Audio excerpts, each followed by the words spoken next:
भरत भूषण तिवारी यानी कि भरत तिवारी। आज मैं बात कर रहा हूँ भरत तिवारी की, जो कि आज के जमाने में ये साबित कर दिया कि असली देशभक्ति क्या होती है।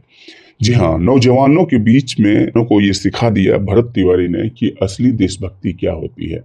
भरत तिवारी जो कि सिर्फ अपने लिए नहीं, अपने देश वालों के लिए, अपने गांव वालों के लिए, अपने दोस्तों के लिए, अपने समाज के लिए विकास चाहता था। और इस भरत तिवारी को इनकाउंटर किया गया या फिर हत्या, ये आप बताएंगे। जी हाँ, मेरा ये मानना है कि जैसा कि सबूत और जैसा कि सोशल मीडिया पे सबूत मिल रहा है, इसके आधार पर तो यही जाहिर होता है कि ये भरत तिवारी का इनकाउंटर नहीं बल्कि भरत तिवारी की हत्या की गई।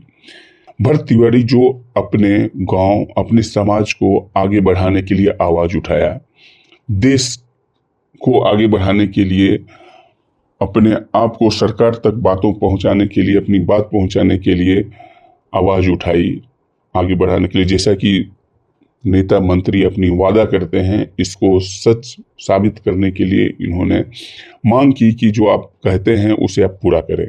जैसा कि गांव में जो लोगों को आप दिलासा दिलाते हैं, जो आप वादा करते हैं, उस वादे पे आप खड़े। बस यही इनकी एक गलती थी कि ये देश वालों के लिए, ये गांव वालों के लिए, समाज वालों को आगे बढ़ाने के लिए आवाज उठाई। आइए हम चर्चा करते हैं उस दिन की जब ये भरत भूषण तिवारी की हत्या की गई। हाँ, मैं हत्या कहूंगा क्योंकि ये इनकाउंटर कतई नहीं है। जी हाँ, उस दिन की बात है जब भरत तिवारी अपनी मांग को पूरा करने के लिए पुलिस वालों के सामने अपनी आवाज उठाई और कहा कि हाँ, पहले हमारी मांगे पूरी की जाए, फिर मैं ये हथियार डाल दूंगा। हमारे गांव वाले के लिए जो वादा किया गया था, जो नेता अपनी वादा करते हैं, अपनी कस्में खाते हैं कि ये वादा पूरा होगा, उसको क्यों नहीं किया जा रहा है पूरा। अगर ये हमारी मांग पूरी हो जाती है, मैं हथियार को अभी डाल देता हूँ। कि जब ये मांग किया तो पुलिस वालों को ये कहना था कि ठीक है, चलिए मैं आपकी मांग को पूरा करता हूँ, आप हथियार डाल दो। भरत भूषण तिवारी को ये पता था कि अगर मैं हथियार डालता हूँ तो आगे क्या होने वाला। उन्हें बिल्कुल पता था कि अगर मैं हथियार डालता हूँ तो पुलिस वाले हमारे साथ नाइंसाफी करेंगे, हमें मारेंगे, पीटेंगे, हमें जेल ले जाएंगे। लेकिन वो ये सब चिंता छोड़ते हुए सिर्फ अपने गांव, अपने समाज को आगे बढ़ाने के लिए कि चलो मैं आखिर जेल ही जाऊं लेकिन हमारे गांव वाले सुखी रहेंगे, हमारी मांगे पूरी हो जाएगी। इनको घेरने के बाद घसीट के मारते पीटते हुए गड्ढे में ले गया और 3 गोलियां मारी गई। जी, जिसको ये लोग इनकाउंटर का नाम देते हैं। क्या ये बताइए आप लोग कि हथियार डाल देने के बाद क्या किसी को गोली मारना इनकाउंटर होता है? नहीं, मेरे हिसाब से तो ये बिल्कुल ही सही नहीं है। क्योंकि अगर आप किसी के मुठभेड़ में, पुलिस वालों के साथ मुठभेड़ में अगर ये उस पे गोली चला रहे होते पुलिस वालों पे, और पुलिस वाले फिर जवाबी गोली बारूद करती है और इनका मर्डर होता है, तो इसे हम मान सकते थे कि ये इनकाउंटर है। लेकिन ऐसा नहीं, हथियार डालने के बाद इनको पकड़ा गया और इनको घसीट के 3 गोलियां मारी गई। मारने के बाद गांव वाले चीखते रहे, चिल्लाते रहे कि नहीं मत मारो, इसे मत मारो। उन पुलिस वालों ने इनकी बिल्कुल एक ना सुनी और गांव वाले को भी धमकाते हुए, भगाते हुए कहा कि पास मत आओ, नहीं तो तुम लोग भी मारे जाओगे। इसके बाद इनको बताया गया कि ठीक है, हम पुलिस वाले जो हैं इसको ले जाते हैं, हॉस्पिटल ले जाते हैं इलाज कराने के लिए। अपनी गाड़ी में बैठाया। भूषण तिवारी मुस्कुरा के इन लोगों का सामना कर रहे थे, मुस्कुरा के इन लोगों को देख रहे थे और दिलासा दिला रहे थे कि आप लोग बिल्कुल चिंतित मत हो, मैं आऊंगा, दोबारा आऊंगा और मैं फिर से लड़ूंगा आप लोगों के लिए, अपने लिए, अपने देश वालों के लिए मैं लड़ूंगा और आवाज उठाऊंगा। जहां भी कुछ गलत होगा मैं उसके लिए लड़ूंगा। और ये मुस्कुराते मुस्कुराते जवाब दे रहे थे, जबकि इनको 3 गोलियां पहले से लग चुकी थी।